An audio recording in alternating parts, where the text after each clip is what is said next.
আপনারা দেখছেন Bankura TV breaking news. Bankura টিভিতে আপনাদের স্বাগতম। এই মুহূর্তে আপনাদের সঙ্গে আমি বাঁকুড়া টিভির chief editor the tiger journalist দাদা উত্তম দে। এই মুহূর্তে দেখতে থাকুন বাঁকুড়া টিভির পর্দায় পশ্চিম বাংলার বিভিন্ন প্রান্তের গুরুত্বপূর্ণ খবরের আপডেটগুলি বাঁকুড়া টিভির নিউজ ফ্ল্যাশে। বাংলার অন্যান্য উৎসবগুলির মতো এবছরও পালিত হলো জামাই ষষ্ঠী, কিন্তু নবদ্বীপে এই বিশেষ দিনটি ব্যতিক্রমীভাবে পালিত হয়ে আসছে আনুমানিক 500 বছর ধরে। নবদ্বীপ শহরে মহাপ্রভুর পাড়াস্থিত ধামেশ্বর মহাপ্রভুর মন্দিরে জামাই ষষ্ঠী পালিত হলো এক অভিনব রূপে, যেখানে ধামেশ্বর মহাপ্রভুকে সবাই জামাই বেচে সাজিয়ে দিনভর পূজা করলেন। দেখুন সেই খবর বাঁকুড়া টিভির পর্দায়।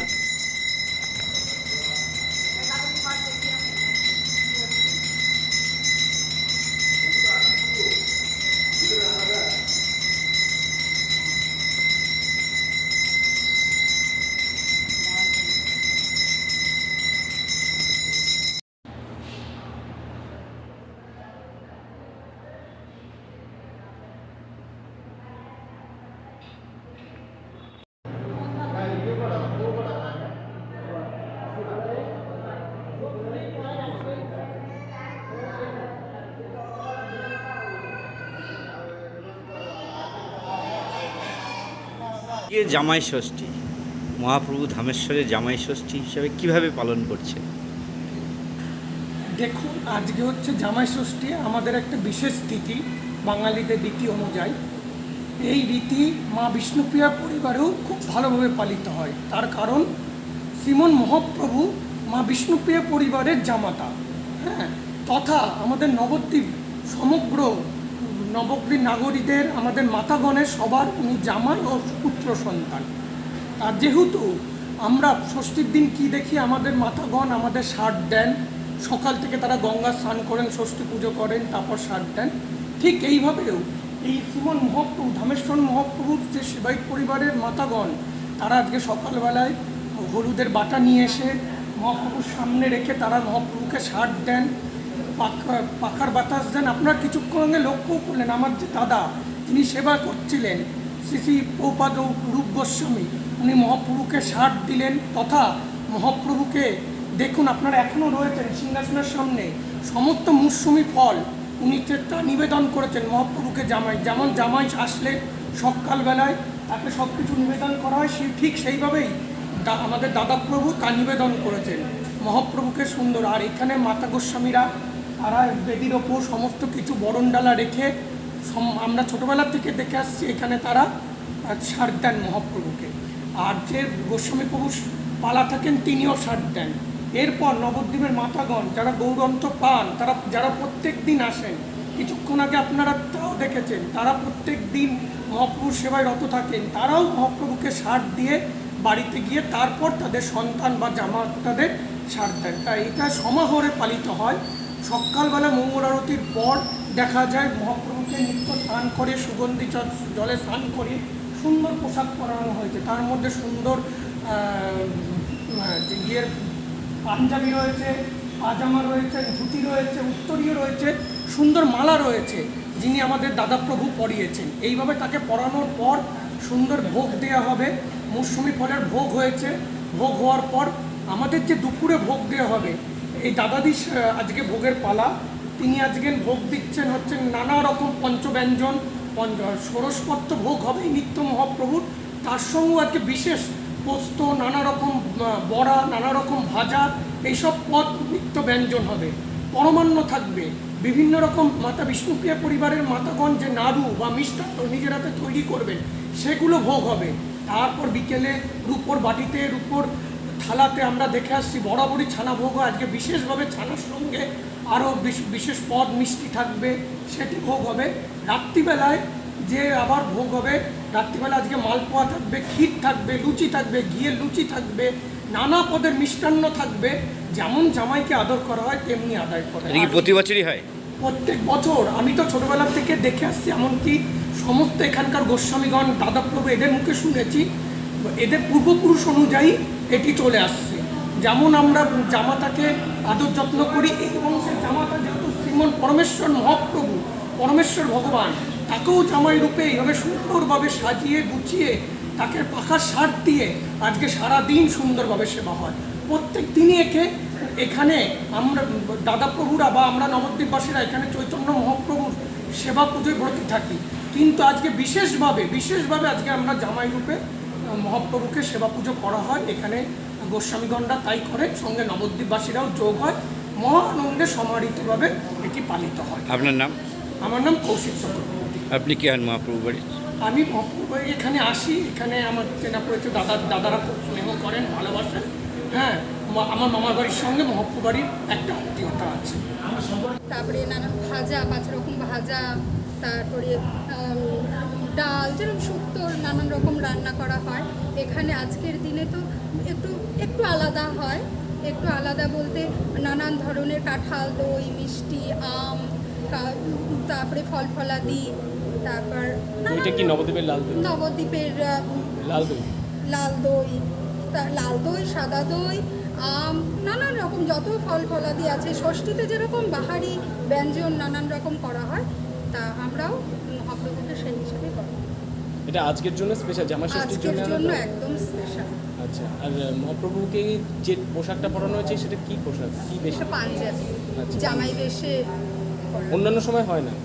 অন্যান্য আজকের দিনটা আলাদা। জামাই ষষ্ঠীর জন্য অন্যান্য সময় তো সাজানো গৌরকে সবসময়ই হয় মহাপ্রভু, কিন্তু আজকের ঐতিহ্যটা একটু আলাদা।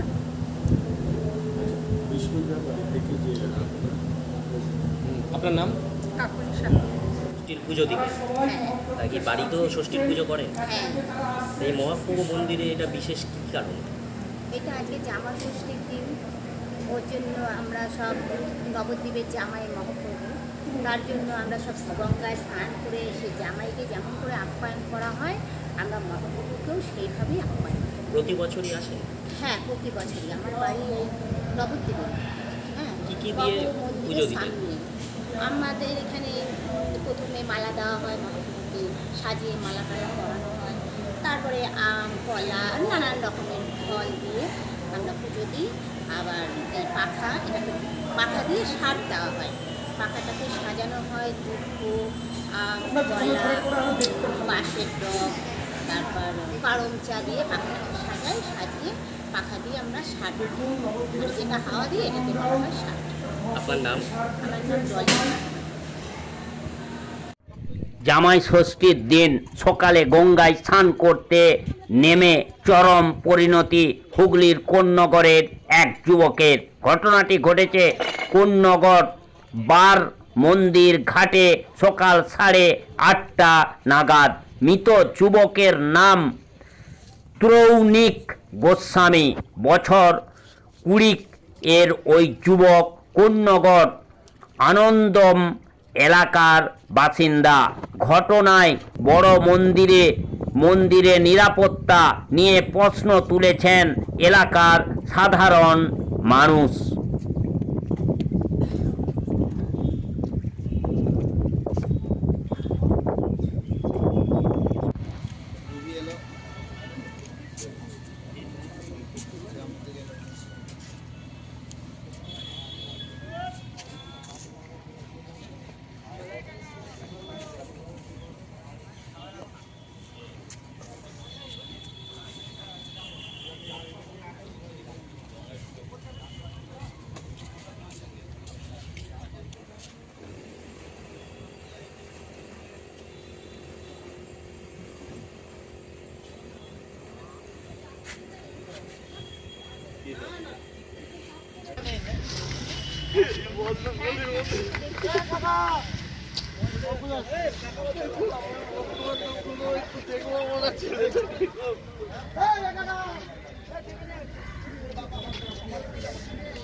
দেখো না একবার দেখো।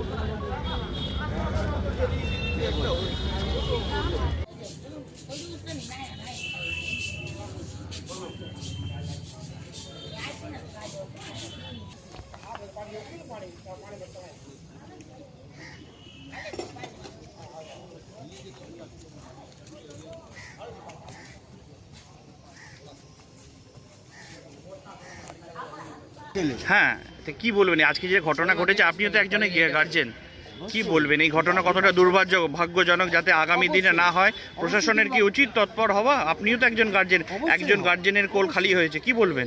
এটা তো বিশাল দুঃখের ব্যাপার। হুম,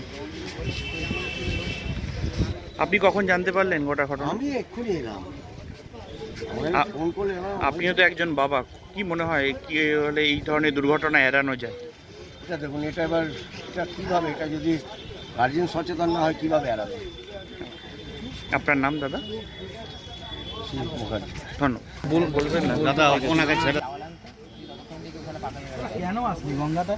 তো তোমরা কখন এসেছিলে গঙ্গায়? সাঁতার যখন জানিস কখন না এসেছিলে? গঙ্গায় এলি কেন? সাঁতার যখন জানিস না, তোরা যখন সাঁতারই জানিস না গঙ্গায় এলি কেন?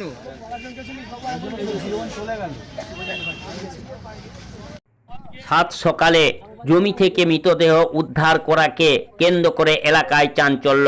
ঘটনাটি ঘটেছে আরামবাগের হরিণখোলার ছান্দরা এলাকায়। জানা গেছে ওই মৃত ব্যক্তির নাম শেখ আব্বাস মল্লিক, বয়স আনুমানিক 40 বছর, বাড়ি হরিণখোলার আম গ্রামে।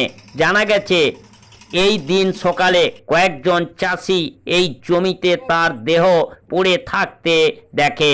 এরপরে খবর দেয়া হয় আরামবাগ থানায়। ঘটনাস্থলে পুলিশ উদ্ধার করে আরামবাগ মেডিকেল কলেজ হাসপাতালে নিয়ে যায় ময়না তদন্তের জন্য ওই মৃতদেহটি। একটু আগে লোকের মুখে খবর ছিল। কি করে হয়েছে জানেন আপনি? কি বলি? মানে কি করে হয়েছে আপনি? না, প্রথম আমরা শুনেছি যে ডুমপুকে ডুবে মারা গেছে, বুঝলেন তো? হ্যাঁ, ডুমপুর ডুবে গেছে। তারপরে শুনছি যে না, পাটবাড়িতে পড়ে আছে। আপনাদের কি প্রতিবেশী? হ্যাঁ হ্যাঁ, আমার জ্যাঠার ছেলে। আর আমরা চাইছি যে যাতে নিরপেক্ষ তদন্ত হয়, সত্য উদ্ঘাটন হয়, এটাই আমরা চাই। কি নাম আপনার? আমার নাম সাদেক আলী মল্লিক। কোন জায়গায় হয়েছে ঘটনাটা? এখানে হচ্ছে, এটা ছাঁদরা মৌজা পড়ছে, আমাদের পাশেই হচ্ছে আমগ্রাম মৌজা, ছাঁদরা মৌজা পড়ছে। ঠিক আছে। কে মারা গেছে নাম বলুন? আমার নাম আব্বাস আলী মল্লিক। ওনার বাড়ি কোথায়? ওই আমগ্রামই বাড়ি। হ্যাঁ, আমগ্রামই।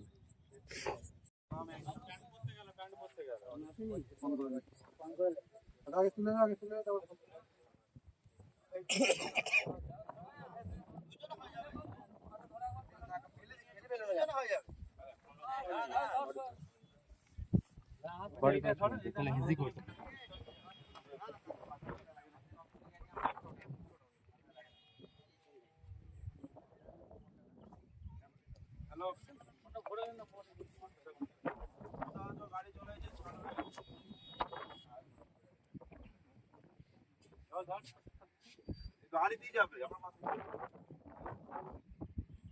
এখানে চলে যাবে দুটো।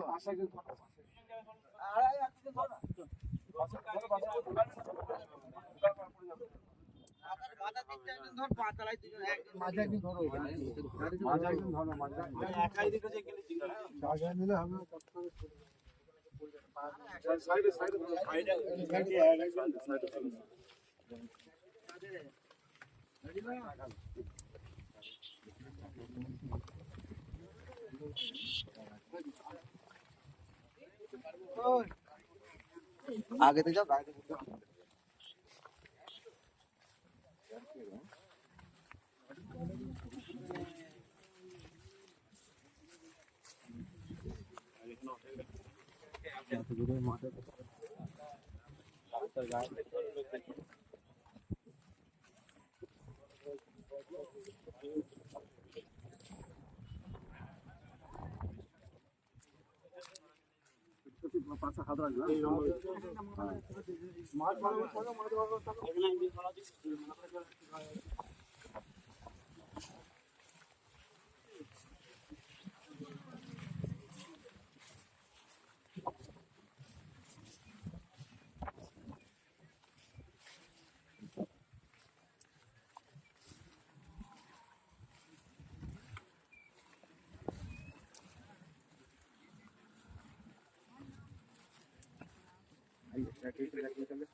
মানে সমুদ্রে ফোন করলাম না, ঠিক না?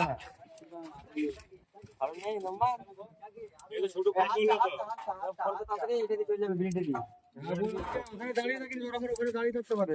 গাড়ি ছেড়ে দাও, ঘুরিয়ে নিয়ে যাক না। বাড়ির লোক এসে গেছে, বাড়ির লোক এসে গেছে। ওরা খেলে চলে আসবে।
কেউ দুষ্প্রবণতা করে কিছু করে যাবে, পোস্টমর্টমটা হলে তথ্যটা পরিষ্কার জানা যাবে। আমরা চাইছি এটা পোস্টমর্টমে নিয়ে যেয়ে যদি কোনো ক্ষেত্রে অন্য কোনো যদি কোনো বিধান থেকে মার্ডারটা হয় সেটা যেমন আইনভাবে শাস্তি পাই। এটাও সন্দেহ করছেন হয়তো কেউ মার্ডার করতে পারে, হ্যাঁ, কেন ও কাজকর্ম করে 2000 1000 5000 এনি টাইম টাকা থাকে অলরেডি পিটায় থাকে। এবার এখন টাকার খাতিরে মানুষ অনেক কিছু করতে পারে। একটু ড্রিঙ্ক করে, ধরো এখানে ড্রিঙ্ক করছে, কেউ দেখলো পয়সা আছে, এটা কেরো নিতেও পারে, এটা তো হতে পারে। কি কাজ করতেন উনি? কি কাজ করতেন উনি? চাষিবাসি আশেপাশে কাজ করছে, আগে আমবাড়িতে ক্ষেত বাড়িতে বাড়িতে হিতা সিধা পান করলাম।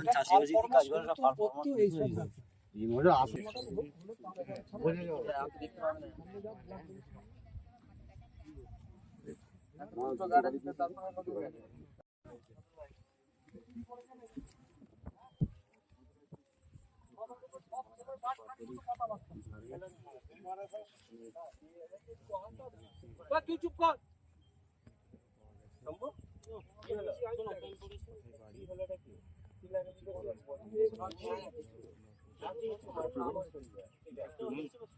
একজন গেলি ডেড বডি দিয়ে দেবে, সাইন করে তো বার করে হবে। যাও না, আমার কি আছে, ঘরের একটা গার্জেন দরকার। যাও, আমরা যাও না কি হয়েছে? আমরা তো এসে দেখছি এরকম এনে ওইদিকে মাদ্রা পারবাড়ির মধ্যে ঢোকা ছিল এবং আমরা চিনতে পারিনি কেউ যে এটা কি আব্বাস নাকি। তারপরে আমরা তুলে দেখলাম যে এটা আব্বাস, ওকে তুলে দিয়ে সেখানে রাখা হলো। কখন দেখলেন? এই সকাল 6টা নাগাদ 6টা নাগাদ। তারপরে এই অবস্থায় দেখে আমার চিন্তা করলাম যে আমাদের আব্বাস, এটা মুখ দিয়ে নাক দিয়ে রক্ত বেরিয়েছে। আব্বাস মল্লিক, আমগ্রাম। কি করে হয়েছে আপনার জানেন? না, আমরা কি করে জানি, এবার নাক দিয়ে মুখ দিয়ে বেরিয়েছে, এবার কেউ বেরিয়েছে কি হয়েছে আর বলা মুশকিল এখন। এটা মনে হচ্ছে যত সম্ভব যে এটা সিটে হয়ে আছে, তো মনে হচ্ছে রাত্রের দিকে হয়েছে, মনে হয় রাত্রের দিকে। বৈকাল পর্যন্ত এখানে বসেছিল, সব কিছু লোক দেখেছে। এটা ছাঁদরা, এটা আমগ্রাম ছাঁদরা বলে, পাশেরটা আমগ্রাম। এই যে 2-4 বিঘে জমি আছে। এখানে সব বৈকাল কালকে 4 জন দেখেছে, এখানে কারা দেখেছে বলে না, তাহলে এখানে বসে সব এরকম করছিল। ওই মাঝে মাঝে ড্রিঙ্ক ফ্রিঙ্ক করে তো যে অবস্থায় ওকে মৃত্যুদেহটা পাওয়া গেল, তার শারীরিক আকৃতিটা কিন্তু অন্যরকম। তো আমাদের সন্দেহজনক হচ্ছে, হয়তো আমরা পুলিশকে ফোন করলাম, ওনারা ওই মুখ দিয়ে রক্ত উঠেছে, কপালগুলো এইগুলো ফেটেছে, যদি কোনো রকম শ্বাস প্রশ্বাসই কষ্ট হয়, কি চাপ হয়ে মরে, তাহলে নাক দিয়ে মুখ দিয়ে ব্লাড বেরোবে, তাহলে কপালের এইগুলো তো একটু ছেঁড়াছুড়ি দাগগুলো হবে কেন? ওই জন্য আমরা বডিটাকে আর বাড়ি নিয়ে গেলাম না, আমরা পুলিশকে কনফার্ম করলাম যে প্রশাসন এসে প্রশাসন এটা দেখুক, পোস্টমর্টম হোক, তার উপরে আমরা এখন এই পর্যন্তই আছি। এটা আমার ভাই, হ্যাঁ, আমি ওর বড়দা, হ্যাঁ। তো এই অবস্থা এখন পর্যন্ত। এখন কি চাইছেন তাহলে আপনারা? আমরা চাইছি যে এই মৃতদেহটার একটা তদন্ত হোক এবং এটা প্রমাণ করা যাক যে এটা কিভাবে মৃত্যুটা হলো, মৃত্যুটা কিভাবে হলো। কেন কিছু মুখের আকৃতি দেখে, দৃঢ়দর্শ দেখে আমাদের একটা সন্দেহ দানা বাঁধছে, যদি সে মদ খেয়ে এইভাবেই তো মারা যেত, তার শারীরিক মুখের আকৃতিটা আলাদা, কিন্তু মুখের আকৃতিটা আপনারা ছবি তোলেন, দেখে আপনারা বোঝেন, সেটা হাইলাইট করে। প্রশাসন এসেছে, ওনারা এটা পোস্টমর্টমের জন্য হসপিটালে পাঠাচ্ছেন, ওনারাও বলছেন পোস্টমর্টম হোক, হলে আপনারা রিপোর্টটা পাবেন। শরীরে আরো কোনো এক জায়গায় এরকম আঘাতের চিহ্ন তো আছে, পায়ে আছে, ছেঁড়া আছে, আঘাতের চিহ্ন তো আছে। হ্যাঁ, এবার আমরা প্রশাসনের উপরে ভরসা করছি, পোস্টমর্টমের উপরে ভরসা করছি, তার সঠিক তদন্তটা যেমন হোক। হ্যাঁ, স্বাভাবিকভাবে এটা আমরা ততটা মেনে নিতে পারছি না। কেন? স্বাভাবিকভাবে উচ্চতা শরীরের আকৃতিটা এইভাবে আসতে পারে। হ্যাঁ, সেই আকৃতির ছবিটা আপনারা মোবাইলেতে লোড করতে পারেন, দেখতে পারেন, দেখে এবারে হসপিটালে ওইটা পোস্টমর্টম হোক, ওই দেখা যাক কি আসে, তারপরে ভারতের যে আইন আছে, পুলিশ প্রশাসন আছে, তারা সেইটা নিয়ে ব্যাপারে তদন্ত করবে। আমার নাম জাকির হোসেন। হ্যাঁ, এটা ছাঁদরা আর এবং আমগ্রাম মৌজা পুরো পাশাপাশি আছে, 2-4 বিঘে জমি আছে। আমরা বাড়িতে ঘুমোচ্ছিলাম, আমাদের প্রতিবেশী একজন এসে বললে এরকম আব্বাস এরকম মরে পড়ে আছে। কীভাবে মরে আছে সে খবরটা তো আর কেউ কিছু বলেনি। তার আমার ভাইয়েরা সব আসলো, দেখলো। এবার প্রথমকে খবর দিয়েছে না দিয়েছে সেগুলো আমরা জানিনি। খবর ভায়া হয়ে এই চা দোকান গেছে, এই চা দোকান থেকে প্রথম খবরটা গেছে। কারা দেখেছে, এই চা দোকানওয়ালাই প্রথম বলতে পারবে যে কে দেখেছে, হ্যাঁ, কে খবর দিয়েছে সেই বলতে পারবে। তারপরে আমাদের কাছে তাদেরই একজন রিলেটিভ আমাদের বাড়িতে যে খবর দিল, আমাকে বললো এরকম এই ব্যাপার হয়েছে। আমি তো আমার শরীর তো অসুস্থ, আমার একটা ভাইকে পাঠালাম যে দেখো কি অবস্থা। হ্যাঁ, কিছু বস্তা ফস্তাও এনেছিলাম, যা করে তাকে তুলে তালে নিয়ে যাব। এসে তার দৃশ্য থেকে দেখা যাচ্ছে মুখ দিয়ে নাক দিয়ে সব ব্লাড ফ্লাড বেরিয়েছে। তখন আমরা এখানে যে আমাদের গ্রামের প্রতিনিধি রয়েছে, যারা পলিটিক্যালের ব্যাপারে থাকে, তাদেরকে কনফার্ম করলাম যে এটা আপনারা একটু দেখেন, দেখে পুলিশকে কনফার্ম করেন। যারা তারা এসে দেখে এই জিনিসটা করে, তবে আমরা বডিটা নিয়ে যাবো, নাহলে নিয়ে যাবো। তারা এসে দেখে এইসব দৃশ্য দেখে বলে না, বডি পোস্টমর্টমের জন্য, প্রশাসন বললো পোস্টমর্টমের জন্য পাঠাবো, তারপরে সঠিক তথ্য পোস্টমর্টম না হওয়া পর্যন্ত আমরা কিছু করতে পারবো। হ্যাঁ, রাতে দেখা আছে না, রাতে দেখা নাই, আমার সঙ্গে পরশুদিন দেখা হয়েছে, তা কালকে দেখা। কি হয়েছে?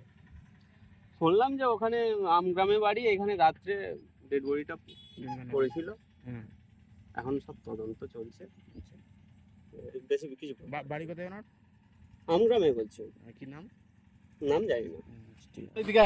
রেশনের আটায় মিলছে বালি, ক্ষুব্ধ গ্রামের মানুষ।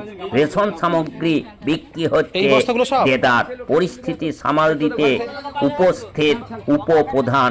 ঘটনাটি খানাকুলের হেলনা গ্রামে। এগুলো ধরে কি করবেন? লোক চলে যাচ্ছে, তারপর ফোন করে জানাবে না। সবাই এইদিকে চলে গেছে, সবাই চলে যেত।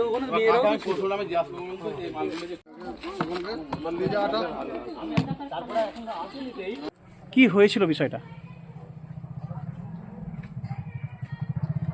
আজকে আমি পঞ্চায়েতে আসছি, আমাদের এখানকার মেম্বার ওবায়দুল হক আমায় ফোন করলো, দাদা এখানে কিছু মাল আমাদের যে রেশন দেয় মাননীয় মুখ্যমন্ত্রী দুয়ারে সরকার বাড়ি বাড়ি, সেই রেশন দেওয়া হচ্ছে, কিন্তু আমাদের কন্ট্রোল ডিলার এসে মাল দিচ্ছে এবং তার সামনেতেই মাল বিক্রি হয়ে যাচ্ছে এবং কিছু লোক উনি আটকেছে এবং আমি এসে দেখলাম 13-14 বস্তা আছে এবং তাদেরকে ধরলাম। আমি ভাই এগুলো কেন কিনছে? বলছে আমরা এগুলো কিনছি। আমি কদিন ধরে বললো 1 মাস ধরে কিনছি। মানে এগুলো তো ঠিক হচ্ছে না, অনেক গরিব মানুষ আছে তারা এ করে তোমরা কিনে নিয়ে চলে যাচ্ছ, এগুলো বন্ধ। এবং আমি সেটাই চাইছি এগুলো যেমন বন্ধ হোক, প্রত্যেকটা পরিবার যেমন পাক, এরকম বিক্রি করা আরও অনেক গরিব মানুষ আছে আমাদের, তারা পাবে। এবং আমার মাননীয় মুখ্যমন্ত্রীর কাছে আমার একটা অনুরোধ, আমি উপপ্রধান হিসেবে বলছি, এই বন্ধ করা হোক এই সব জিনিসগুলো। এবং রেশন ডিলারকেও বলি, তাদেরকেও সচেতন করি, সামাজিক সচেতন যারা গরিব মানুষ তারা পাক, এই মালগুলো বিক্রি হচ্ছে বিক্রি করাগুলো বন্ধ হোক এবং তাদের রেশন কার্ডগুলো তাদের বন্ধ হয়ে যাওয়া উচিত। তাদের ছোটো কার্ডগুলো বন্ধ হোক, তাদের বড় কার্ড থাকুক, যাদের প্রয়োজন নেই। আজকে এসে কি দেখলেন? আজকে যে এটাই তো দেখলাম, মাল বিক্রি হচ্ছে, যে মাল বিক্রি দেওয়া হচ্ছে চাল ফাল আটা, গরিব মানুষের সেই মালগুলো সামনে চোখের সামনে বিক্রি হচ্ছে, লোকের সামনে। কারা কিনছে এগুলো? এগুলো কিছু বাইরে কারের লোক এসে কিনছে, কন্ট্রোল ডিলারদের মাধ্যমে এগুলো কেনা বেচা হচ্ছে। আর এগুলো কবে থেকে হচ্ছে বলে মনে হচ্ছে আপনার? আমার তো এইটা মাস 6 ধরে ধরছে। আমি একজনকে ধরলাম, আমি একটু ভিডিও করেছি, আপনাদেরকে দেখাবো। সে বললো আমি মাস 1.5 ধরে কিনছি। এইভাবে কি মনে হচ্ছে যে যারা সঠিক যাদের পাওনা তারা পাবে? আর যারা মানে এই বিষয়টা নিয়ে যেটা বলতে চাইছি যে আপনার চাল কি সবার প্রয়োজন আছে? না, আমার মনে হয় অনেকের প্রয়োজন নাই, তাই চালগুলো বিক্রি করে দিচ্ছে। তাদেরকে না দেওয়াই ভালো, আরও দুস্থ গরিব মানুষ আছে তারা পাক, আমি চাই এগুলো। সেইগুলো কারা যাদেরকে প্রয়োজন নেই দেবার? সেগুলো আমরা দেখব, আমরা পঞ্চায়েত মাধ্যমে ইনকোয়ারি করে দেখব এবং সেটা লিস্ট বানাবো, সেটা আমাদের মাননীয় মুখ্যমন্ত্রীকে আমরা বলবো এবং এই দপ্তরে জানাবো তাদের এগুলো বন্ধ হওয়া উচিত। আর কাদের বন্ধ হওয়া উচিত? যারা এই চালগুলো বিক্রি করছে, যাদের প্রয়োজন নাই চালগুলো, তাদের বন্ধ হওয়া উচিত। আরও দুস্থ পরিবার আছে, তাদেরকে একটু বেশি করে দেওয়া হোক, সেটা আমরা চাই। আপনার পরিচয়? আমি হচ্ছে রামমন্টু অঞ্চলের উপপ্রধান সুজিত ঘোষ।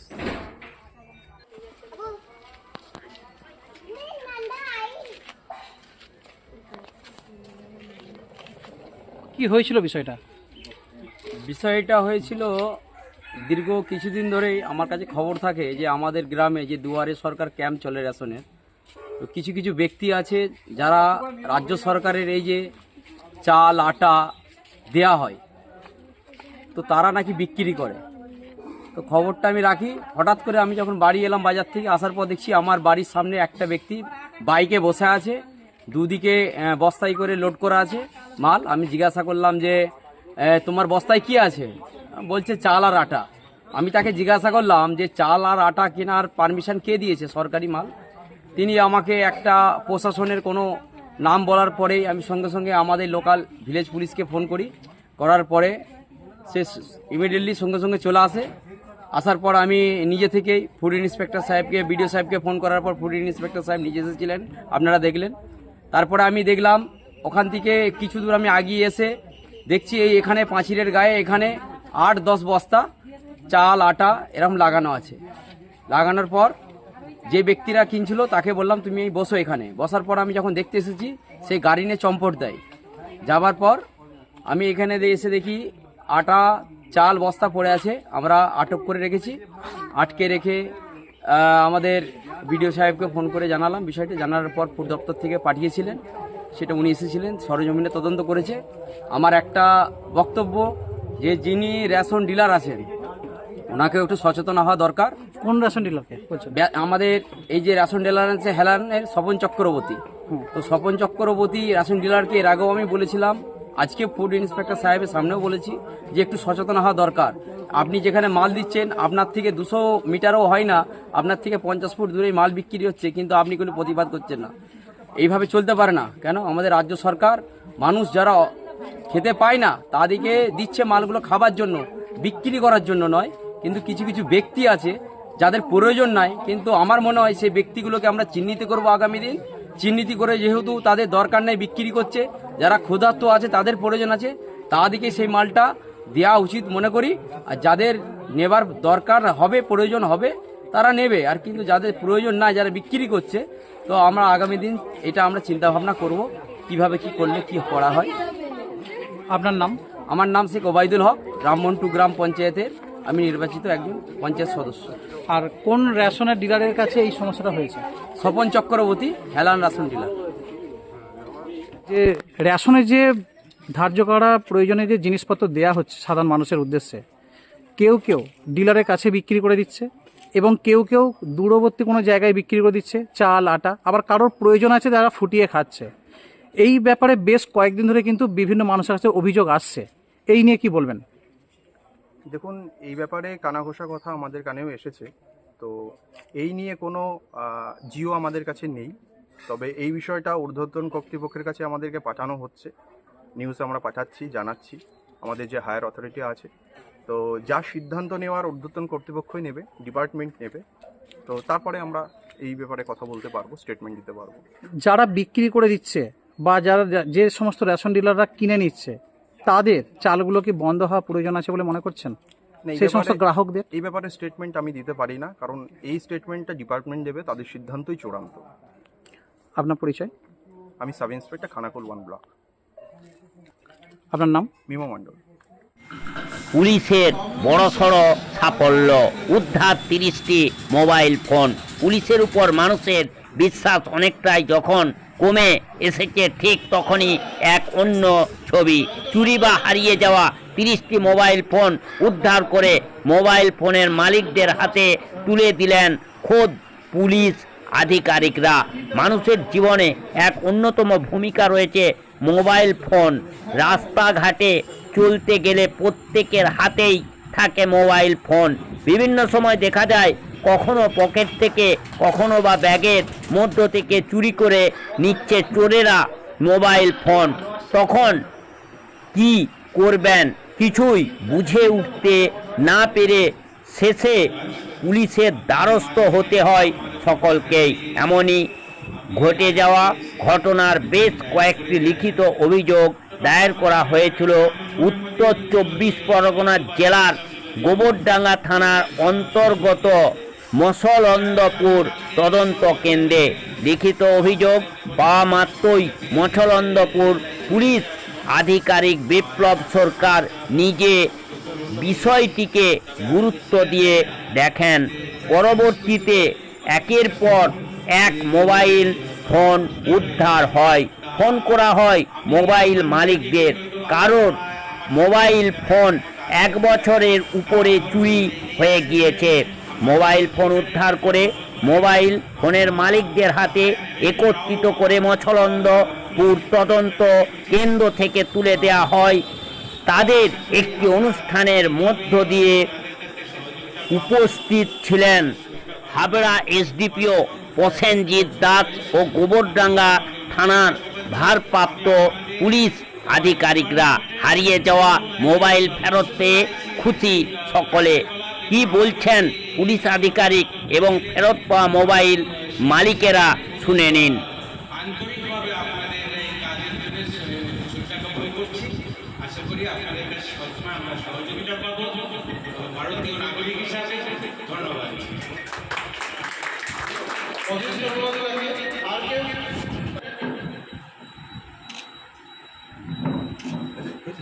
এই প্রোগ্রামটা চালিয়েছিলাম। আমাদের এখান থেকে যত মোবাইল হারানোর কমপ্লেন এসেছিল আমাদের কাছে, হারানো বা বিভিন্ন জায়গা থেকে হয়তো চুরি হয়ে গিয়েছে, এরকম কোনো ঘটনা হয়তো ঘটেছে, তো সেই সমস্ত মোবাইলগুলো আমরা 3 মাস ধরে অভিযান চালিয়ে আজকে আমরা 30টা মোবাইল উদ্ধার করতে পেরেছি। আজকে সেই সময় যে সময়টাতে আপনাদের মোবাইলগুলো আমরা আপনাদের হাতে তুলে দিতে পারবো, সেই জন্য আমাদের কাছে এটা একটা বড় পাওনা যে আমরা আপনাদের মোবাইলটা খুব প্রিয় জিনিস হয়, সবাই শখ করে মোবাইল কেনে, তো সেই শখের জিনিস আমরা আপনাদের হাতে আজকে ফিরিয়ে দিতে পারছি, সেই জন্য আমাদেরও খুব ভালো লাগছে আজকে। তো আমি এই গরমের মধ্যে আমার বক্তব্য দীর্ঘায়িত করবো না, আমি এসডিপিও স্যারকে বলবো কিছু বলার জন্য, তারপরে ওসি ম্যাডাম বলবেন, তারপরে আপনাদের থেকে 2-1 কথা শুনে নিয়ে তারপরে আমরা মোবাইল, যার যার মোবাইল আপনার হাতে তুলে দেবো।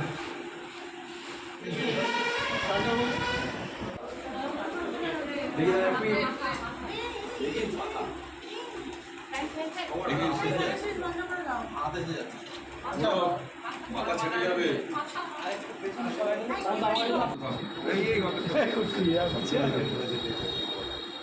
একটু ভালো করে হাস। ও হাসতে পারছে। সুদর্শন বিশ্বাস দুপুরে একটা কাজে আসার পরে আমার ফোনটা মিসিং হয়ে যায়। যাই হোক পরের দিন আমি এসে স্যারের কাছে যোগাযোগ করি, একটা অ্যাপ্লিকেশন জমা দিয়েছি এবং যথাসময়ে যোগাযোগ রেখেছিলাম। গতদিন সংবাদ পাওয়ার পরে আনন্দিত অনুভব করলাম যে আমি আমার অনেক কষ্ট করে ফোনটা কিনে দিয়েছিলাম ছেলের জন্য। যাই হোক খুব ভালো লাগবে। স্যাররা সকলেই খুব পরিশ্রম করে আজকে ফোনটা করে দিয়েছেন আমাদের হাতে। আমরা স্যারের কাছে কৃতজ্ঞতা স্বীকার করি। ধন্যবাদ স্যার।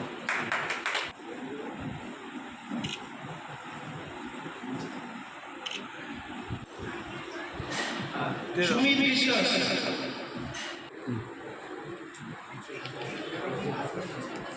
আচ্ছা মোহাম্মদ নজরুল মন্ডল, ধরবে করতে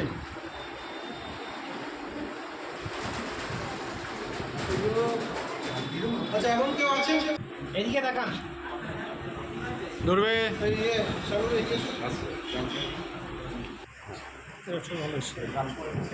মামা তুলতে হবে না, আমি জনপ্রিয় সেলিব্রিটি, আমি হলো কর্মী সাধারণ সবন্ধায় মোবাইলের মালিক আছেন, তাদের হাতে আমরা তুলে দেবো। তো এক এক নাম রাখবো আমরা, আপনারা এগিয়ে আসবেন। আর সবাইকে বলবো যারা মোবাইলের মালিক আছেন তারা একটু যাবেন, মানে মোবাইলটা নেওয়ার পরে যাবেন না, সাথে সাথে আমরা একটা সবাই মিলে একটা ছবি তুলবো, যাতে এটা আমাদের একটা স্মৃতি হয়ে থাকবে। তো সেই জন্য মোবাইলটা নেওয়া হয়ে গেলে একটু আপনারা নিজের জায়গায় গিয়ে বসবেন, তারপরে আপনারা আমরা অনুষ্ঠান শেষ করলে তারপরে আমরা আস্তে আস্তে নিজের বাড়ি বাড়ি যাবেন। নমস্কার, আপনারা অনেকক্ষণ অপেক্ষা করছেন জানি গরমের মধ্যে, আমার একটু আসতে লেট হয়েছে, মনে করবেন। মোবাইলে তো মানে হারিয়ে যাওয়া মোবাইল পাওয়ার আনন্দ, মানে নতুনের মতনই আনন্দ হয়, কিনলে যেমন আনন্দ হয় তেমন।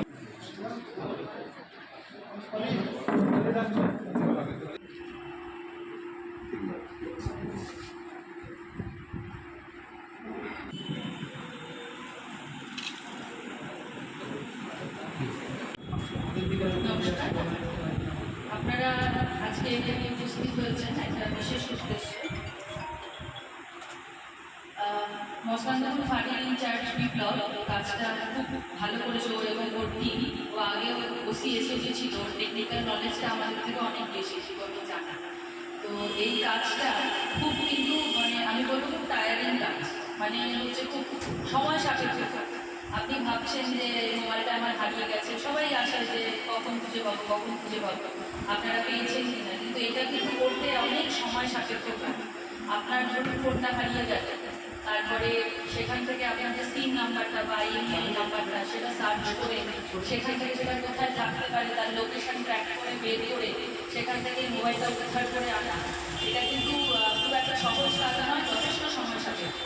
ওর ইন্টেলিজেন্স দিয়ে ও এবং ওর টিম এই কাজটা করেছে এবং আপনাদের এই প্রিয় বস্তুটা মোবাইল মুঠোফোনটা মানে নিজের হাতে না থাকলে আর ভালো লাগে না, সবার কাছে মোবাইলটা তার অত্যন্ত প্রিয়। তো আপনাদের আমরা এই বারাসাত জেলার পক্ষ থেকে এই এতগুলো মোবাইল আপনাদের সবার হাতে তুলে দিতে পেরে আমাদের নিজেরও খুব ভালো লাগছে। মোবাইলটা আমি বলবো না যে চুরি হওয়াটা ধরুন কোনো বাজারে গেলেন বা কোনো ভিড়ের মধ্যে একটু চেষ্টা করবেন মোবাইলটাকে মানে নিজের যতটা সম্ভব কাছে রেখে দেওয়ার, তারপরে চুরি হবে হবে না এরকম না। স্যার যেমন বললেন যে সত্যি সত্যি আমাদের পক্ষে সম্ভব হয় না, বাকি 70% আমরা সাকসেস হয়ে গেলে 30% সেটা সম্ভব হয় না। কারণ এর মধ্যেও যারা মোবাইল চোর হয় তারা বিভিন্ন রকমভাবে এর ভিতরের কন্ট্যাক্টগুলো চেঞ্জ করে ফেলে বা এমন কিছু চেঞ্জ করে ফেলে যেটার ক্ষেত্রে লোকেশনটা পাওয়া সম্ভব হয়। তবু ও এই যে কাজটা করেছে এটা সত্যি খুব ভালো কাজ এবং আপনারা সবাই আজকে এখান থেকে মোবাইলগুলো নিয়ে যান, ভালো থাকুন।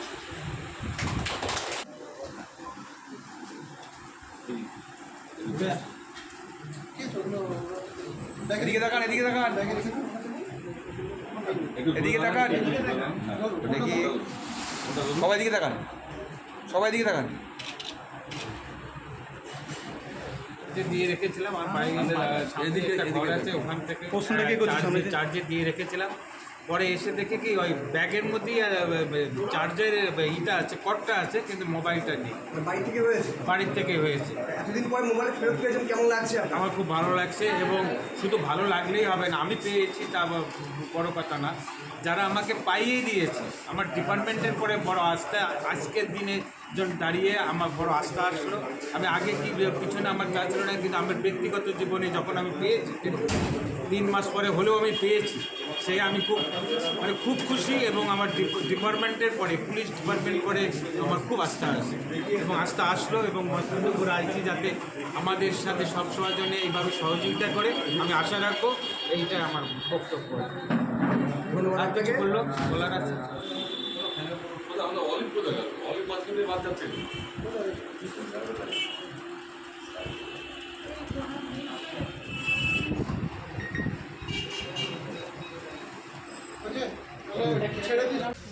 জলপাইগুড়িতে বজ্র বিদ্যুৎ সহ ভারী বৃষ্টি শুরু হয়েছে। বহু জায়গায় বিদ্যুৎ নেই। লাগাতার ভারী বৃষ্টির কারণে বেশ কিছু এলাকায় জল জমার খবর রয়েছে, তবে শহরে কোনো জল জমার খবর নেই। জলপাইগুড়ি শহরে সকাল থেকেই স্থির পরিবেশ লক্ষ্য করা গেছে। এদিন রাত থেকেই বজ্র বিদ্যুৎ সহ হালকা বৃষ্টি হয়েছে।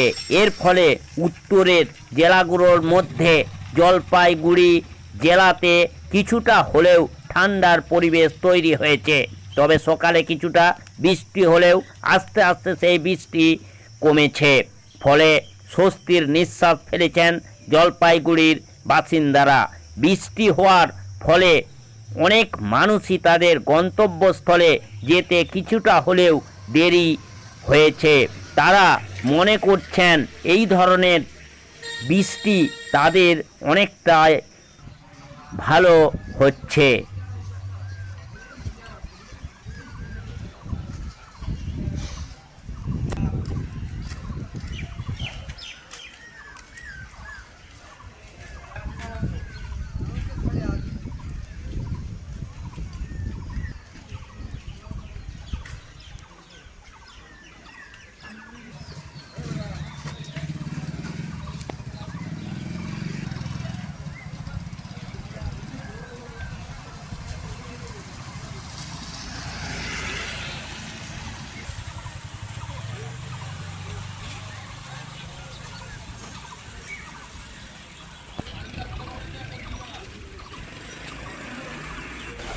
উত্তরবঙ্গে লাগাতার বৃষ্টির ফলে পাহাড়ে ধস নামতে শুরু করেছে।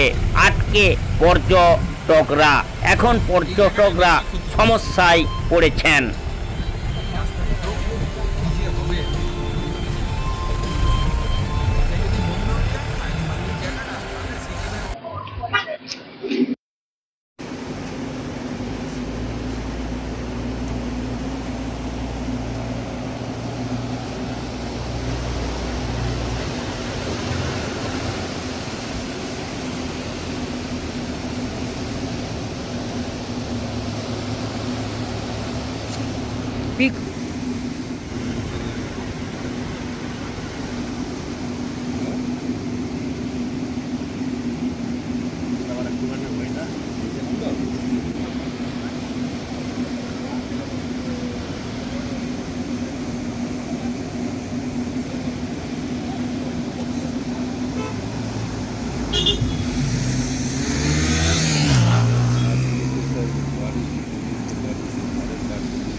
ডুবে গেছে।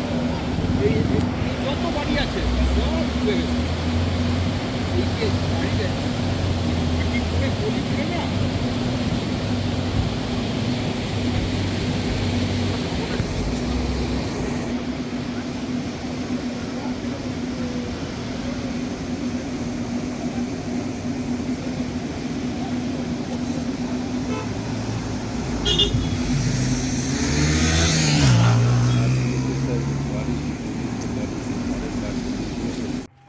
বিবাহ বহির্ভূত সম্পর্কের জেরে স্বামীকে খুন করিয়ে বিকৃত মানসিকতার পরিচয় রাখলেন স্ত্রী। ঘটনাটি হুগলির বৈদ্য বাটির ১৩ নম্বর ওয়ার্ডের মানিক ঘোষের বাগান এলাকায়। কখন হয়েছে দাদা ঘটনাটা?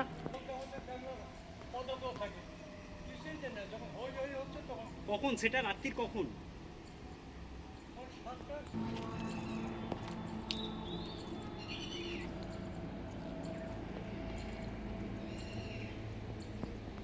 বড় বড় না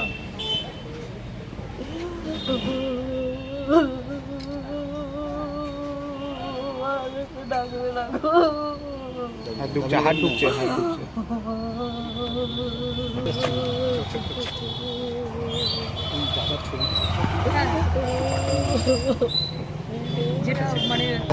এই নাম্বারটা নিয়ে দুটো ছবি পাঠান। চলে যাব কষ্ট একটা মায়ের সন্তান একদম ছোটবেলা থেকে পড়ে ঘরেতে এত লিচু বাবা জানি ছেলে হবে আমরা জানতামই না আমি জানি দোষী শাস্তিও আমি এইটাই চাই দোষী শাস্তি ছেলে না ছেলেটা এখানে ছিল বিক্রি করে যে পুলিশের কাছে গিয়ে স্বীকার করেছে বাজি নিয়েছিল হ্যাঁ ছেলেটাকে এত মারছে আমার সঙ্গে কথা বলতে দিত না এই ছেলের শাস্তি দিল অনেক কিছু বড় বড় না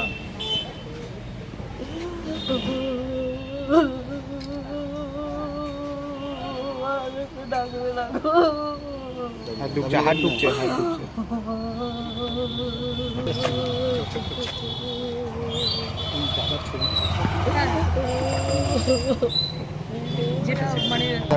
এই নাম্বারটা নিয়ে দুটো ছবি পাঠান। চলে যাব কষ্ট একটা মায়ের সন্তান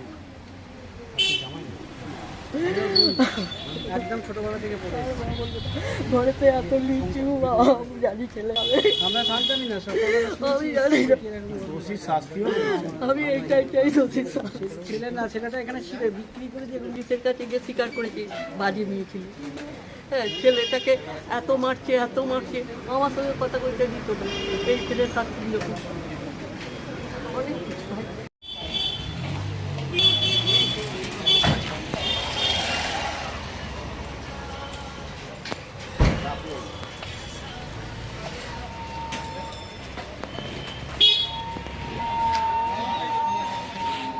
জলটা নামা দাও তো আসি যাবে ছবি আজকে তার ছেলে অরিজিনাল না কথা বলতে দাও না কথা বলুন বলুন যে কোনো কি হয়েছে সমস্যা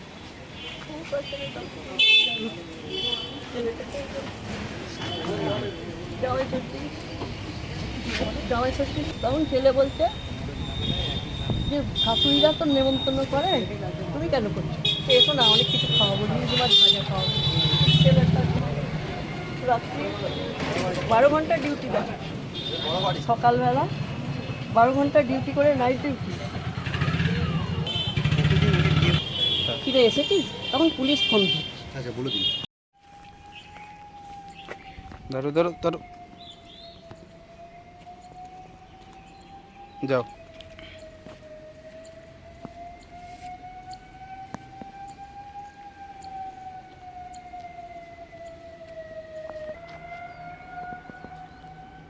কখন হয়েছে দাদা ঘটনাটা?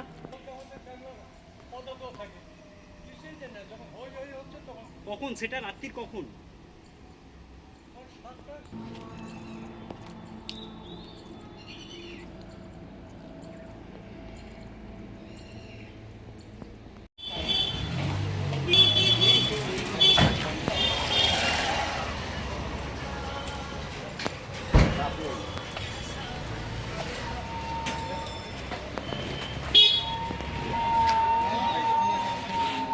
জলটা নামাতে হবে তো আসি যাবে। আপনার তো দাদা হয়। হ্যাঁ, আমার কালকে কি হয়েছিল? কালকে দাদা বর্তমানে ওই হাওড়া জেলার মাকড়দাতে থাকতো। এবারে সেখানেই কর্মসূত্রে থাকতো যে, আর মাঝে মধ্যে মানে এখানে তার বউ এবং তার ছেলে থাকতো। এবার শনি রবিবার করে আসতো। আর কালকে যেহেতু জামাই ষষ্ঠী ছিল সেই জন্য বউ আসতে বলেছিল। বিভিন্ন ধরনের, দাদা একটু খেতে ভালোবাসতো বলে বিভিন্ন ধরনের খাবার খাওয়াবে বলে তাকে ডেকেছিল, এবং ডেকে খাওয়ানোর পর, নেমন্তন্ন করে খাওয়ানোর পর তারপর একজন ডেকে নিয়ে গিয়ে, যতদূর বউয়ের বন্ধু বউয়ের লাভার ডেকে নিয়ে গিয়ে তাকে রীতিমতো কুপিয়ে খুন করেছে। আপনারা কি করে খবর পেলেন? আমরা দাদার ফোনে ফোন করেছিলাম, তখন দাদার মানে এখানকার পুলিশ ধরেছিল যে এরকম ঘটনাটা হয়েছে, যে আপনারা তাহলে আসুন। তারপরে আবার বউকে ফোন করতে, বউ বললো আরজি করে নিয়ে যাচ্ছি। তাহলে সেখানেই আমরা গেছিলাম। সারা রাত টানাপোড়েন করে তাকে 80টা সেলাই করা হয়েছে। 80টা সেলাই করার পর তারপর তার নাক ফেটে গেছিলো। নাকটাকে আজকে ওটি করার কথা ছিল 9টা নাগাদ। যখন 8:30 নাগাদ তাকে ইসিজি করা হচ্ছে, তখন ইসিজি ব্ল্যাঙ্ক বেরিয়েছে, মানে সে মারা গেছে। আপনারা কি চাইছেন? এ তো ন্যায় বিচার চাইবো, ন্যায় বিচার আমরা চাইব। আমরা ন্যায় বিচারটা চাইছি। ও হ্যাঁ, সে যে এতটা কষ্ট পেল, যেন মানে তার উপযুক্ত সে শাস্তি। মানে দাদার নাম কি? আমার দাদার নাম দীপঙ্কর কুণ্ডু। আপনারা সন্দেহ কাকে করছেন? আমরা বউকেই সন্দেহ করছি। সে ইন্ধন না জোগালে এটা হতো না। কেননা কিছুদিন আগে অবধি দাদা বউকে নিয়ে, এই কিছুদিন বলতে এই 4-5 দিনের মধ্যে দীঘা ঘুরতে গেছিলো। খুব ভালো মতো তারা দীঘা ঘুরেছে, বিবাহবার্ষিক ছিল, তাকে ঘুরিয়ে নিয়ে এসেছে। এরকম ঘটনা ঘটার কথা ছিল না। আপনার বৌদির নাম? জ্যোতি কুণ্ডু। মানে এরকম অবৈধ সম্পর্ক আছে আপনাকে জানতেন? হ্যাঁ, আগে জানতাম, কিন্তু দাদা খুব বউকে ভালোবাসতো। যে খালি বলতো কি, ওকে অত ভালোবাসা দিলে ঠিক ও বদলে যাবে। ও তো ভালোবাসা পায়নি ছোটোবেলায়, ঠিক ও ভালোবাসা দিলে ঠিক বদলে যাবে, কিন্তু ও বদলালো। কোনো সন্তান আছে আপনার? হ্যাঁ, ও দাদার একটি সন্তান আছে, 6 বছরের ছেলে। এখানে ভাড়া থাকতেন? হ্যাঁ, বৌদিকে নিয়ে ছেলে থাকতো, বাচ্চা ছেলেটা। আমার নাম মৌমিতা শ্রীমানি। আপনি? আমি দাদার বোন হই, নিজের বোন। কি নাম? মৌমিতা শ্রীমানি। কালকে কি ঘটনা ঘটেছিল? কালকে অ্যাকচুয়ালি সন্ধ্যে 7:30 নাগাদ আমি ক্লাবের একটি মিটিংয়ে ছিলাম। সেই সময় আমার ওয়ার্ডের কিছু যুবক, তারা আমাকে ফোন করে খবর দেয় যে আমার ওয়ার্ডে বিএড কলেজ আছে একটা, সোনালী পার্ক দিল্লি রোডের মুখে। সেখানে একটি ছেলে রক্তাক্ত অবস্থায় পড়ে আছে। আমি খবর পেয়ে সঙ্গে সঙ্গে মিটিং ছেড়ে বেরোনোর স্কোপ আমার ছিল না, আমি পুলিশকে খবর দিই এবং সঙ্গে সঙ্গে পুলিশ এখানে পৌঁছে যায়। যাওয়ার পর পুলিশ আমাকে ফোন করে, আমিও ঘটনাস্থলে যাই। গিয়ে দেখি যে সেই যুবকটি রক্তাক্ত অবস্থায় বিএড কলেজের উল্টো দিকে জমিতে পড়ে যায়। তো সেই সময় আমার এলাকার যে যুবকরা ছিল তারা জিজ্ঞাসাবাদ করে সেই ছেলেটিকে, এবং সে পরিষ্কারভাবে জানিয়ে দেয় যে এনটি রোড 13 নম্বর ওয়ার্ড মানিক ঘোষের বাগান, সেই এলাকার ছেলে, সেই এলাকায় সে ভাড়া থাকে। এবং সেখানকারই একটি যুবক যার নাম হচ্ছে প্রসেনজিৎ, এবং পুলিশ পরে ইনভেস্টিগেশন করে জানতে পারে ছেলেটির নাম রিজু, এবং তার সঙ্গে তার সেই ঝামেলার সূত্রপাত। এবং পরবর্তীকালে আমরা যেটা জানতে পারলাম যে বৈবাহিক একটা সম্পর্ক, এর অবৈধ একটা সম্পর্ক জায়গা থেকে এই খুনের ঘটনাটি ঘটে। এবং আমরা যাওয়ার পর সেই সময় তার রক্তাক্ত অবস্থা দেখে আমরা লোকাল অ্যাম্বুলেন্স সেই ব্যবস্থা করি এবং ওয়ালসে তাকে পাঠাই। পরবর্তীকালে সেখান থেকে মেডিকেল কলেজে পাঠায়, এবং আজকে যে এখনও পর্যন্ত যা খবর পেলাম সম্ভবত ছেলেটি মারা গেছে। মানে রক্তাক্ত অবস্থা বলতে কোনো অস্ত্রশস্ত্র ছিল না? আমরা যেহেতু এত মুখ দিয়ে ব্লিডিং হচ্ছিল সারা মুখটা, এবং নিচে যে ঘাস ছিল সেই ঘাস পুরো রক্তে ভিজে গেছিলো। সেই সময় অন্ধকারের মধ্যে আমরা খুব একটা বুঝতে পারিনি, যেহেতু হাত দেওয়াটা সম্ভব নয়, ফলে আমরা বুঝে যাইনি। তো পরবর্তীকালে যা খবর পেলাম ওয়ালসে নিয়ে যাওয়ার পর যে ধারালো অস্ত্র দিয়ে কোপ দেওয়া হয়েছে, এবং অনেকগুলো সেলাইও পড়ে যা খবর পেয়েছি। মানে চিকিৎসারত অবস্থায় মারা গেছে? চিকিৎসারত অবস্থা বলতে ওয়ালস পর্যন্ত ঠিক ছিল। কালকে যখন অ্যাম্বুলেন্স করে পাঠানো হয়, সেলাই টেলাই পরার পর মাথায় 7-8টা স্টিচ পড়েছে, নাকে এবং বিভিন্ন অংশে তার সেলাই পড়েছে। পরবর্তীকালে মেডিকেলে ট্রান্সফার করা হয়। আজকে যেটা জানা যাচ্ছে এখনও পর্যন্ত যে ছেলেটি সম্ভবত মারা গেছে। এবং পুলিশের সঙ্গে কথাবার্তা হওয়ার পর যা বুঝতে পারলাম, ছেলেটির স্ত্রী সে জড়িত, এবং যে ছেলেটি মার্ডার করেছে তার নামও প্রসেনজিৎ জানতে পারছিলাম। কালকে রাত্রি 1:30-2 পর্যন্ত আমরা ছিলাম পুলিশের সাথেই, এবং আজকে তদন্ত করে যা জানা গেছে এটির নাম রিজু এবং ওই এলাকারই ছেলে এবং একটু অবৈধ সম্পর্কে 13 নম্বর ওয়ার্ড মানিক ঘোষের বাগান। কতজনকে আটক করে কিছু জানা যায়? এখনও পর্যন্ত যা খবর, দেখুন আমরা যা বুঝতে পেরেছি ওটা একার দ্বারা সম্ভব নয়, নিশ্চয়ই আরও কিছু ছেলে এর সঙ্গে যুক্ত আছে এবং পুলিশ তদন্ত করছে। ইতিমধ্যেই পুলিশও পৌঁছেছে, যা খবর পাচ্ছি হয়তো অপরাধী যিনি ধরা পড়েছে। এখনও পর্যন্ত পুলিশ স্টেশনে নিয়ে আসা হয়নি, এলে পরবর্তীকালে বাকিটা আমরা জানতে পারবো। এরকম কি আপনার ওয়ার্ডে আগে কোনো ঘটনা ঘটেছে? না, এই ধরনের ঘটনা আমার আগে এই কোনোদিন ঘটেনি এবং যেই এলাকায় হয়েছে এটা নিরিবিলি এলাকা, পাশেই দিল্লি রোড, একটু নিরবিচ্ছিন্ন জায়গা, খুব একটা মানুষ সেখানে থাকেন না, বসবাস করেন না, যার জন্য সেই সুযোগে ওখানটা ঘটনায় কি এলাকার মানুষ আতঙ্কিত বা এই ধরনের? স্বাভাবিক ঘটনা। কালকে যখন ঘটনাটা ঘটেছে তখন রাতের বেলা 7:30-8 নাগাদ মানুষ জানতে পারেনি, কিন্তু আজকে সকালবেলা থেকে মানুষ তো জানতে পারছে, যখন আতঙ্কিত হওয়ারই ঘটনা। কারণ এই ধরনের ঘটনা তো আমার ওয়ার্ডে এর আগে কোনো হয়নি। এই নিরিবিলি জায়গা দেখে হয়তো সেই সুযোগটা নিয়েছি। কি চাইছেন? আমি চাইছি যে পুলিশ তদন্ত হোক এবং যারা এই ঘটনার সঙ্গে যুক্ত কঠোরতম শাস্তি হোক, কারণ একটি নিরীহ প্রাণ চলে যাওয়া। এবং আমি যেটা খোঁজ পেলাম যে ঘটনাটি ঘটেছে, সেই এলাকার যারা মানুষরা এসেছিলেন তারাও বললো যে ছেলেটি ভাড়া থাকতেন, যিনি প্রয়াত হয়েছেন, খুব ভালো ছেলে এবং ওই এলাকার সবথেকে ভালো ছেলে, এলাকার মানুষ যা সার্টিফিকেট দিচ্ছেন। ফলে এই ধরনের ঘটনা যদি ঘটে তো অপরাধীদের শাস্তি হওয়াটা আমরা তো মনে করি করুক, আগামী দিনে যাতে এই ধরনের ঘটনা না ঘটে। মানে অভিজিৎ গুহ, পৌর সদস্য, বৈদ্যবাড়ি পৌরসভা 8 নম্বর ওয়ার্ড। সরকারি নির্দেশ মেনে আজ থেকে শুরু হলো মর্নিং স্কুল। প্রচণ্ড গরমের হাত থেকে রেহাই পেতে আজ থেকে শুরু হলো মর্নিং স্কুল সিঙ্গুর মহামায়া স্কুলে।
আজ সকাল থেকে হচ্ছে ক্লাস শুরু হচ্ছে প্রচণ্ড গরমের জন্য। এখন কয়েকদিন হতে পারে, এবার পরে নোটিশ জানানো হবে। তোমার নাম? আমার নাম অর্ঘম আছে। কোন ক্লাস? ক্লাস 11। প্রচণ্ড তাপ দেওয়ার কারণেই আজকে এই সকাল থেকে স্কুল করা হয়েছে আমাদের, আর বলেছে শুক্রবার শনিবার পর্যন্ত হবে, তারপর আবার নোটিশ দেবে, যদি বৃষ্টি হয় হয়তো আবার বেলাতেই স্কুল হবে। কবে নোটিশ দিয়েছিল? কালকে নোটিশ দিয়েছে। তোমার নাম? আমার নাম প্রীতি সাথী। কোন ক্লাস? আমি 11-এ পড়ি, সায়েন্স।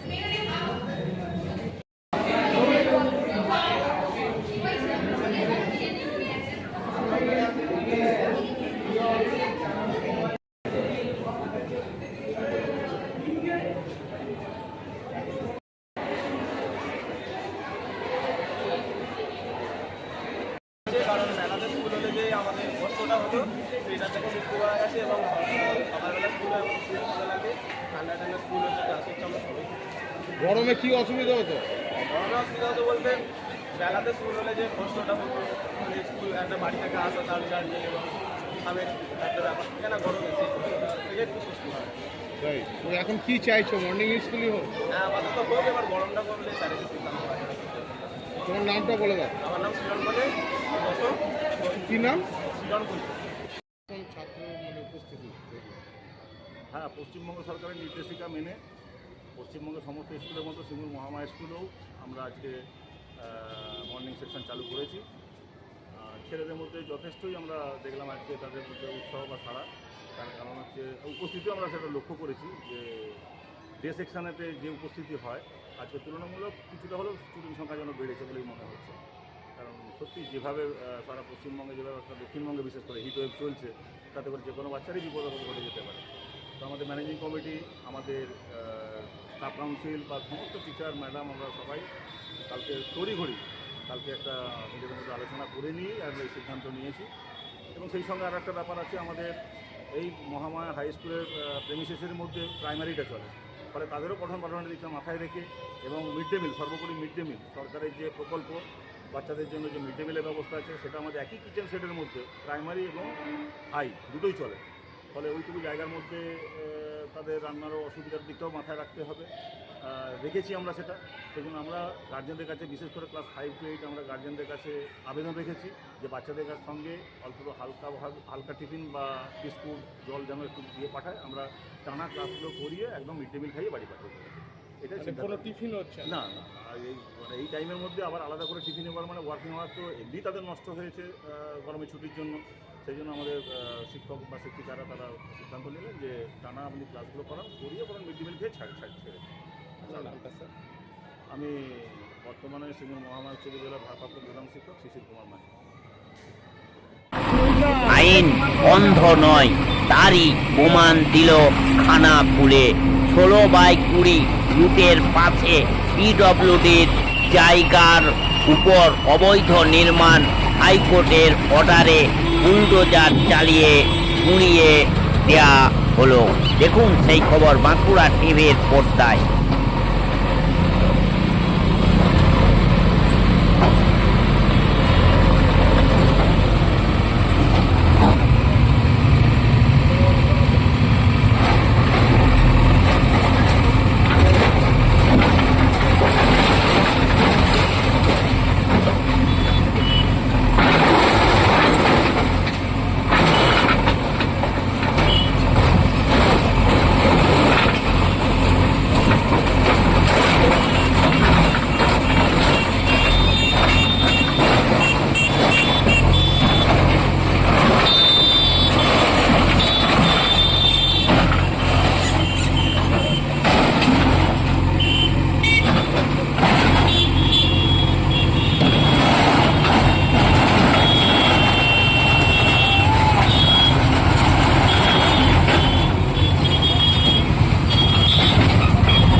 শাটারটা খুললো না।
পিছিয়ে আসুন, একটু পিছিয়ে আসুন।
এখানে এটা আমাদের যে চলাচলের যে রাস্তাটা বহু বছর ধরে, যেটা আমরা প্রায় 40-42 বছর, 42 এটা যে জ্বালাও করি আমরা, সেই রাস্তাটা ক্লোজ করে আমাদের ফ্রন্ট সাইডটা ক্লোজ করে দোকানদারি করেছিল। একবার বলা হয়েছিল যে করে যাওয়ার জন্যে রাস্তাটা অন্তত কমপ্লিট করে যাওয়া। অনেক রকমের যে আগে তো আপনাদের অনেক রকম সমস্ত জায়গাতেই আমরা অ্যাপ্লিকেশন করেছিলাম, করেছিলাম, অনুরোধ করেছিলাম যাতে সরে যায়। সরে যাওয়া না যাওয়ার জন্য আমরা কী করি, পরে আইনের উপর ভরসা রেখে আদালতের ভিক্ষা করি যে আমাদের আইন দেওয়া হোক। আইনের উপর যে ভরসা রেখেছিলেন, সে ভরসা কি আপনার জয়ী হয়েছে? হ্যাঁ, তো এখন তো কী লাগছে, আইন তো সবসময় ভরসা, আইন তো খারাপ কাজ করে না, আইন ঠিকই কাজ করে। আইনের উপর কি আরও আস্থা বাড়লো? আর এটা কি আস্থা ছিল, এখনো আস্থা আছে এবং বাড়লো, এবং পরে ওঠে প্রত্যেকে বলবো যে আইনের উপরই ভরসা রাখে নিজের হাতে। আর এটা কে করেছিল? 3-4 জন করেছিল। আর এখন কি আপনার জায়গা আপনি বুঝে পাচ্ছেন? ভাঙা তো হচ্ছে, এখন পিডাব্লিউডি থেকে ওরা ভাঙছে, আদালত থেকে ওদের মনে হয় ইলেকশন দেওয়া হয়েছে ভেঙে দেওয়ার জন্য। কারা কারা এসেছে? আমি আমার দিদি ভাই আসতে পারিনি, ছোটো ভাই এখন বাইরে থাকে। কারা কারা বলছে, আধিকারিকরা কারা কারা এসেছে? আধিকারিকরা পিডাব্লিউডি থেকে লোক এসেছেন, পিডাব্লিউডি কারণ ইনস্ট্রাকশন অফ হাইকোর্টের ইনস্ট্রাকশন আছে পিডাব্লিউডি থেকে, এসডিও সে ম্যামকে ওনাদের ইনস্ট্রাকশন দেওয়া ছিল, ওনাদের পদাধিকারী ওনাদের বা ওনাদের রিপ্রেজেন্টেটিভ ওনারা সব এসেছেন। আপনার নাম? আমার নাম নাহারুল্লাহ। এটা কোন জায়গা? এটা রায়াটি মধ্যআরম্ভ। আর এইখান থেকে এই যে ভাঙা হচ্ছে, এরপর কি পরিকল্পনা আছে আপনার? পরিকল্পনা আছে, ঘরগুলো তো অনেকদিন ধরে ওই অবস্থায় আছে, ঘরটাকে প্রথমে আগে রিপেয়ারিং করার পরে বাবা এখানকার তো জানেন, বাবা সুনামধন্য মাস্টারমশাই ছিলেন, ইচ্ছা আছে এখানে একটা কোচিং সেন্টার বা এই টাইপের খোলার জন্য, যাতে আমি আমার গ্রামের জন্য কিছু আমরা কন্ট্রিবিউট করতে পারি। হ্যাঁ, দেখুন বাকি ভগবানের ইচ্ছা কী হয় না। কসবার অ্যাক্রোপলিস শপিং মলে বিধ্বংসে আগুন। 4 দিনের মাথায় ফের অগ্নিকাণ্ডের ঘটনা শহর কলকাতায়। শুক্রবার দুপুর 12টা নাগাদ রবির কাছে একটি শপিং মলে আগুন লাগে। দমকলের 16টি ইঞ্জিন ঘটনাস্থলে পৌঁছায়। এছাড়াও সঙ্গে ছিল কলকাতা পুলিশের বিপর্যয়ের মোকাবিলা টিম। দমকল আধিকারিকেরা আগুন নিয়ন্ত্রণে আনার চেষ্টা করেন। প্রাথমিকভাবে জানা যায় এই মলের যেখানে ফুড কোড রয়েছে সেখানেই প্রথম আগুন দেখা যায়। তড়িঘড়ি সকলকে শপিং মলের ওই অংশ থেকে সরিয়ে নিয়ে যাওয়া হয়। মুহূর্তের মধ্যে কালো ধোঁয়ায় ঢেকে যায় এলাকা। আতঙ্ক ছড়িয়ে পড়ে শপিং মলে উপস্থিত সাধারণ মানুষের মধ্যে। এমার্জেন্সি গেট দিয়ে বেরোতে গিয়ে অনেকেই অসুস্থ হয়ে পড়েন। পাশেই গীতাঞ্জলি স্টেডিয়ামে আশ্রয় নিয়েছেন শপিং মলের অনেকেই। আগুন আপাতত নিয়ন্ত্রণে বলে জানা গেছে। অক্সিজেন মাস্ক পরে দমকলের কর্মীরা ভিতরে প্রবেশ করেন। আগুন নেভাতে কাজে লাগানো হয়েছিল স্কাই ল্যাডার। ভেন্টিলেশন ঠিক রাখতে ভেঙে ফেলা হয় অ্যাক্রোপলিস শপিং মলের অনেকগুলি কাঁচ। কালো ধোঁয়ায় অনেকে অসুস্থ হয়ে পড়েন। অসুস্থদের কাউকে পাঁজা কোলা করে সিঁড়ি দিয়ে নামিয়ে আনা হয়। আতঙ্কে অনেকে কালো ধোঁয়ার মধ্যেই সিঁড়ি দিয়ে নিচে নামতে থাকেন। প্রত্যক্ষদর্শীদের একজন জানান, শপিং মলের 3টি তোলা জুড়ে কালো ধোঁয়া ছড়িয়ে পড়েছে। সেখানে উপস্থিত অনেকেরই শ্বাসকষ্ট শুরু হয়েছিল।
আচ্ছা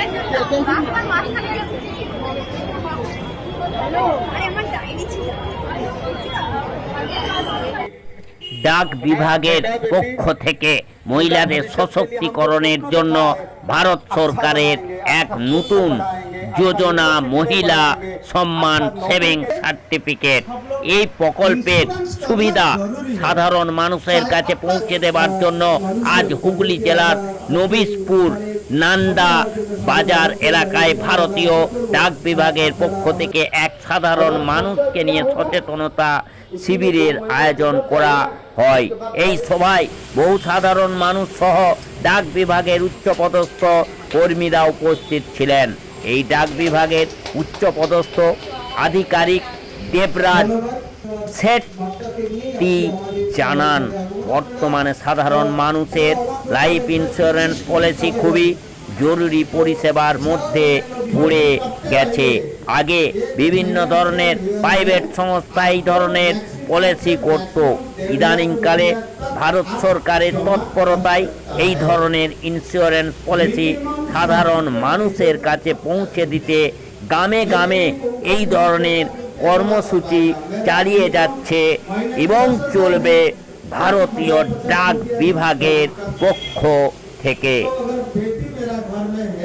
इनका नाम पर नियरेस्ट पोस्ट ऑफिस में अकाउंट खोलिए, बेटी का नाम पर पैसा रखिए, तो वो पैसा आप जानते हैं सबसे ज्यादा 8.2% इंटरेस्ट है। हम क्या करते हैं, जनरली लोग सैलरी मिलता है, चाहे गवर्नमेंट सेक्टर से हो, प्राइवेट सेक्टर से हो, बिजनेस से हो, पैसा इनकम करने के बाद कहाँ रखते हैं? सेविंग अकाउंट में। बैंक में सेविंग अकाउंट में पैसा रखने में आपको इंटरेस्ट मिलता है कितना? 2.5 से 3% मिलता है। पोस्ट ऑफिस में पैसा रखने में आपको मिलता है 4%। लेकिन आपका घर में बेटा बेटी है, आपका नाम पर भी आप पैसा रखते हैं। इन्वेस्टमेंट कहाँ रखने में आपका पैसा बढ़ेगा और अच्छी बढ़ेगा, ज्यादा इंटरेस्ट। एक उदाहरण मैं दूंगा कि हम जब कोई फेस्टिवल होगा, ग्राम पंचायत का, पंचायत समिति का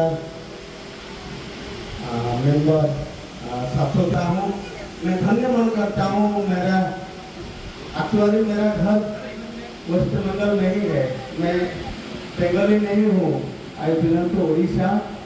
तो मैं 2 महीना हुआ ये डिवीजन में आपका राइडर सेवा करने का मौका मिला और आज मेरा पहला मीटिंग है नंदा ग्राम पंचायत में, इसीलिए मैं खुद को धन्य मन करता हूँ।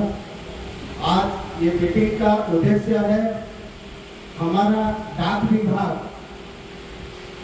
जो सर्विस दे रहा है, डाक विभाग में जो सर्विसेज जनसाधारण के लिए है, ये सब सर्विसेज में थोड़ा थोड़ा आपके सामने उपस्थापन करूंगा।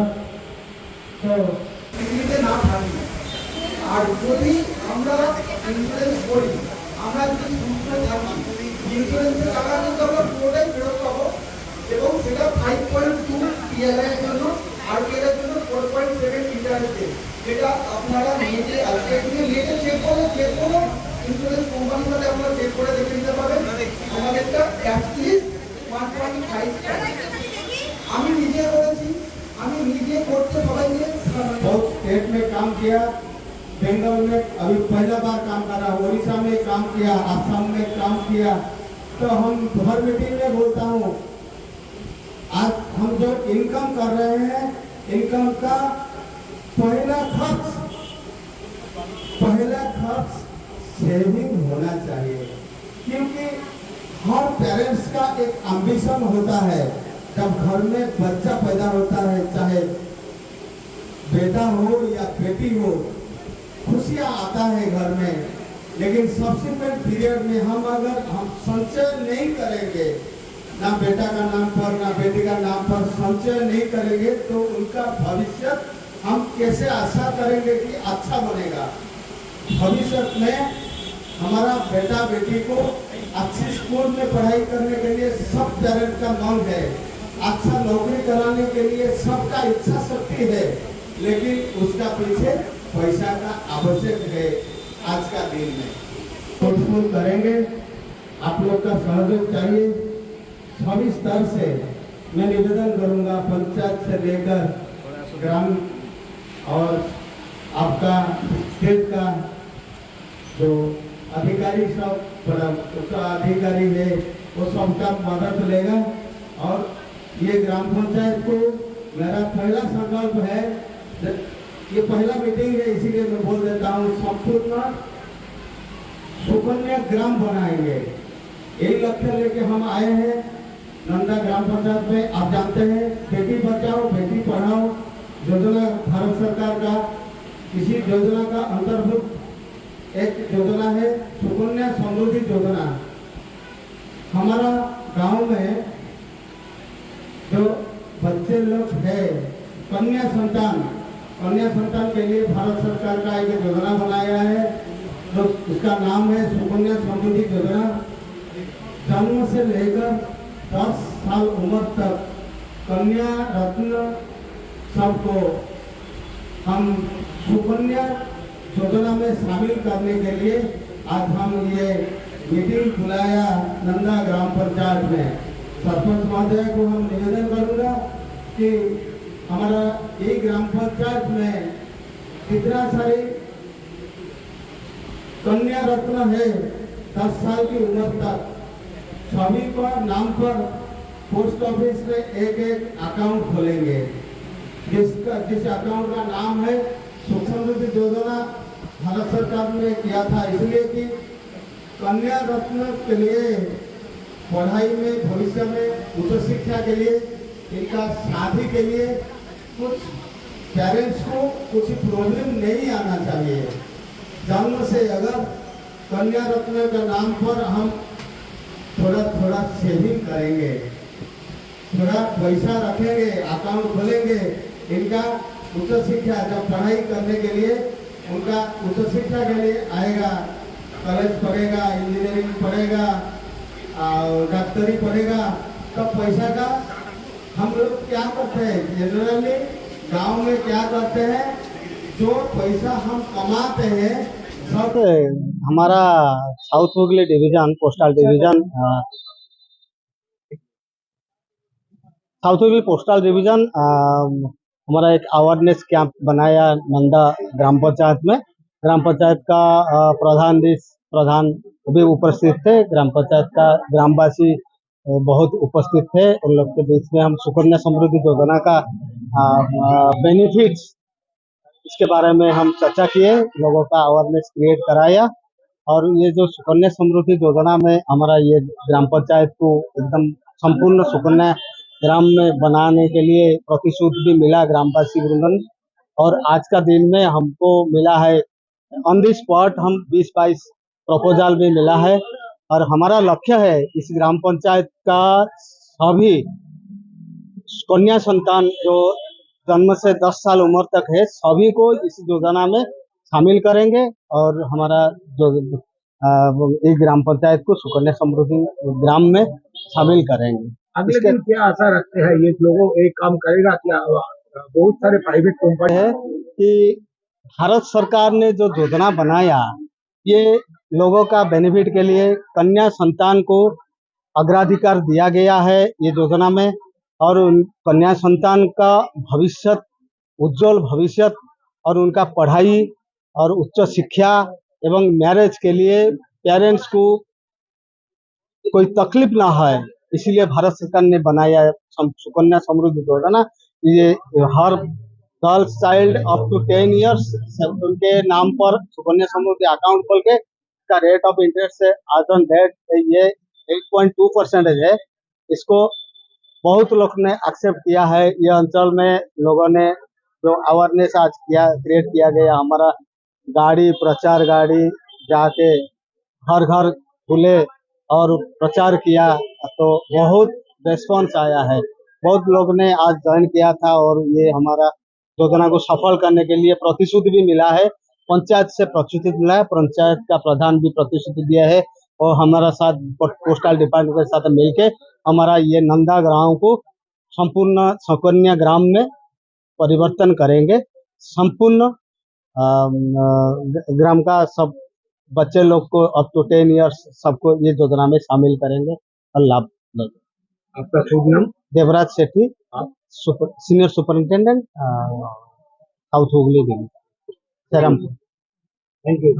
ছিনামর অঞ্চলের প্রধান হাকিমপুর নান্দা হুগলি আর চৈতালি রুইদাস। আমি বলতে চাইছি এই যে সমৃদ্ধি সুকন্যা সমৃদ্ধি যে যোজনা এটা যে হয়েছে, এটা যে ভারত সরকার দিয়েছে, এটা কিন্তু খুবই ভালো।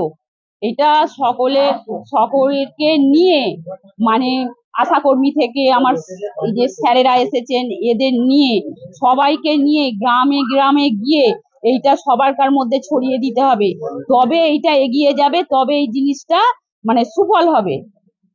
আর আর এর পক্ষে থেকে মানে সকলকে করার জন্য এটা আহ্বান করছি। আপনি কিরকম ভাবে পাশে থাকবেন? আমি পোস্ট অফিসে আমাকে যতটুকু এনারা মানে রাখবে, আমার যতটুকু করণীয় আমি মানুষকে বলে করে দেওয়ার সিদ্ধান্ত নেব। আমার নাম চৈতালি দাস। হ্যাঁ, আমি পঞ্চায়েত প্রধান।